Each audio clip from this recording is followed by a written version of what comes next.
Pemirsa, sebanyak 230 korban investasi bodong robot trading Net89 mendatangi Lembaga Perlindungan Saksi dan Korban atau LPSK yang terletak di kawasan Cijantung, Jakarta Timur pada Senin kemarin. Kedatangan mereka tersebut untuk meminta perlindungan hukum serta fasilitas untuk mengajukan permohonan ganti rugi oleh LPSK. Kedatangan para korban tersebut ke LPSK diwakilkan oleh kuasa hukumnya. Kita ke LPSK, Lembaga Perlindungan Saksi dan Korban, terkait dengan menyampaikan laporan pengaduan para korban yang kita wakili ada 230 orang para korban dengan kerugian 28 miliar rupiah yang dilakukan oleh investasi robot trading Net89. Nah, adapun agenda hari ini, kita tadi sudah masuk ke lantai 2 berjumpa sama tim LPSK terkait dengan robot trading.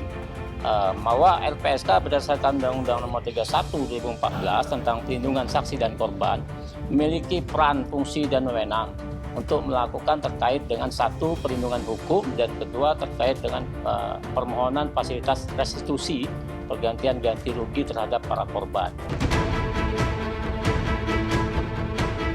Menurut kuasa hukum korban robot trading Net89, permohonan ganti rugi yang dimohonkan para korban tersebut sangat dimungkinkan.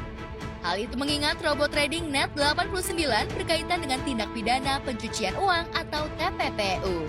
Tentunya adalah terkait dengan TPPU, tindak pidana pencucian uang. Jadi ada beberapa tindak pidana yang tidak bisa dilakukan oleh LPSK dalam perlindungan, tapi terkait dengan TPPU itu bisa dilakukan pergantian restitusi terkait dengan ganti rugi. Kenapa perlu perlindungan hukum? Karena ada sedikit ancaman, kemudian intimidasi dari beberapa oknum pelaku ini, maka penting kami untuk sampaikan sehingga para korban ini merasa terlindungi terkait dengan apa yang nantinya akan terjadi. Untuk robot tradingnya itu jadi ada tingkat-tingkatnya. Jadi semakin tinggi tingkatnya itu pembagiannya semakin besar ke nasabah. Tapi awalnya saya dari teman kuliah. Jadi cuma lihat dari IG story aja gitu. Semua saya cek, ada perizinan dan segala macam, dan ada flexing juga dari petinggi dari PT SMI tersebut, dan juga ada ya rekomendasi dari beberapa public figure yang sudah sebutkan tadi. Jadi ya, setelah saya cek semuanya itu, saya join di akhir Desember 2020 dan hanya withdraw beberapa, itu masih lancar sampai Februari 2022 itu semuanya berarti total, dan untuk withdrawnya itu sama sekali tidak masuk. 230 korban investasi bodong tersebut berharap LPSK dapat melancarkan proses ganti rugi yang mereka alami. Lantas akankah langkah hukum yang dilakukan korban itu berhasil? Sebelumnya, 2 pekan lalu, korban robot trading Net89 telah melaporkan sejumlah selebriti ke Bareskrim Mabes Polri karena diduga terlibat dalam kasus penipuan investasi bodong. Kelima publik figur yang dipolisikan tersebut diantaranya yakni Atta Halilintar, Hakim Malik, Adi Prakarsa, Kevin Aprilio, hingga Mario Teguh. Mereka berharap dengan kedatangannya ke LPSK tersebut sekaligus meminta perlindungan hukum dengan harapan agar keadilan segera ditegakkan.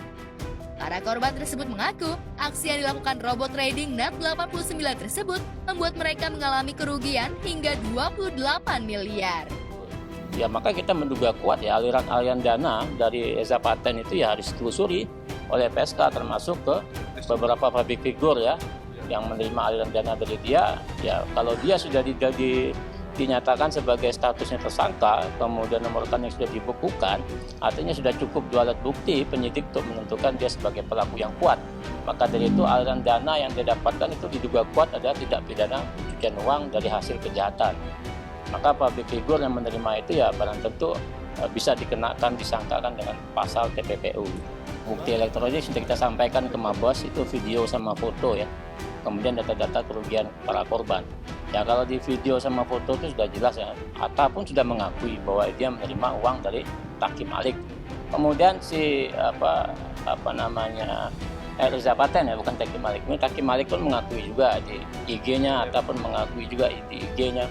Kemudian si Kevin juga mengakui bahwa pernah dia mempromosikan itu. Mario Teguh pun juga begitu. Nah, artinya orang-orang yang kita sangkakan itu sudah mengakui perbuatannya. Hanya bisa atau tidak dia dikenakan pasal itu pengembangan kawan-kawan dari penyidikan Mabes Polri ya. Ya, artinya jelas apa yang kita tuduhkan itu benar. Hanya persoalannya apakah itu bisa dikenakan pasal atau tidak. Menurut kami ya bisa dikenakan. Kalau TPPRU kan ada pasal 5 itu bagi para orang yang menerima hasil kejahatan yang bersifat pasif ya. Kemudian pasif itu artinya dia tidak tahu ya aliran dananya. Kemudian terkait dengan ITE pun bisa dikenakan bagi orang-orang yang promosikan terkait itu. Kevin Aprilio sudah buka suara terkait kasusnya yang menyeret namanya itu. Begitu pula dengan Mario Teguh lewat Elza Syarif kuasa hukumnya. Tadi baru saja pas di tengah-tengah proses pemeriksaan pengacara Paguyuban Net 89 WA saya. Dia bilang, "Bang, itu mungkin ada salah penulisan berita, kami nggak pernah atau belum melaporkan Kevin. Ya, jadi mungkin ada salah tulis teman-teman media, Kevin nggak dilaporkan." Bahkan dia mengatakan bahwa dia paham Kevin juga korban dalam masalah ini. Orang tua sih awalnya kaget beritanya gitu, tapi pas saya jelasin begini, oh mereka santai karena mereka tahu saya nggak melakukan itu. Saya nggak ibaratnya saya juga nggak terima uang gitu loh di sini, jadi ya mereka ngerti aman. Dan sebenarnya kalau dibilang pembelajaran sangat pembelajaran, tapi dibilang apakah saya bodoh, sebenarnya di sini ada konon kata ada 100.000 member lebih. Nah itu kan apakah semuanya bodoh kan nggak juga. Jadi ini memang ya bisa dibilang the greatest scam lah yang pernah terjadi di salah satu ya, maksudnya pernah terjadi di negara ini juga. Bahkan ini kalau dibikinin serial Netflix atau serial streaming gitu laku juga kali ya untuk ini orang nih yang melakukan. Mudah-mudahan masalah teman-teman segera selesai di masa yang tidak mudah bagi banyak orang, dan apapun yang tidak lazim, menarik perhatian atau bisa membebankan, mengalihkan beban kita ke orang lain itu dilakukan oleh banyak orang. Jadi kita seperti tadi yang saya katakan, apa kerugiannya ya pasti perasaan tidak nyaman. Tetapi kalau kita hidup ini kan tidak boleh protes dengan yang sudah terjadi, karena yang terjadi itu sudah diketahui oleh Tuhan dan diizinkan terjadi. Nanti kalau kita tolak, kita nggak ridho, padahal kita mengharapkan ridhonya Tuhan, kan bolak-balik begitu. Jadi mau sedih, mau curiga, mau apa, ini kan semua perilaku yang seperti tidak ikhlas dengan yang terjadi. Nah, jadi kalau itu sudah terjadi, tolong ingat bahwa kebaikan rezeki kita kan ditentukan oleh kebaikan pribadi kita. Ya sah-sah saja sih aja mengaku, ya semua orang para koruptor di Indonesia nggak ada yang mengaku dia maling kan. Makanya perlu kita lapor supaya dia ditindak secara proses hukum ya. Ya kalau dia berdalih maupun dia ataupun public figure mengatakan kami tidak menerima uang, kami hanya membantu dan segala macam, ya saya rasa itu hak dia ya untuk bicara itu.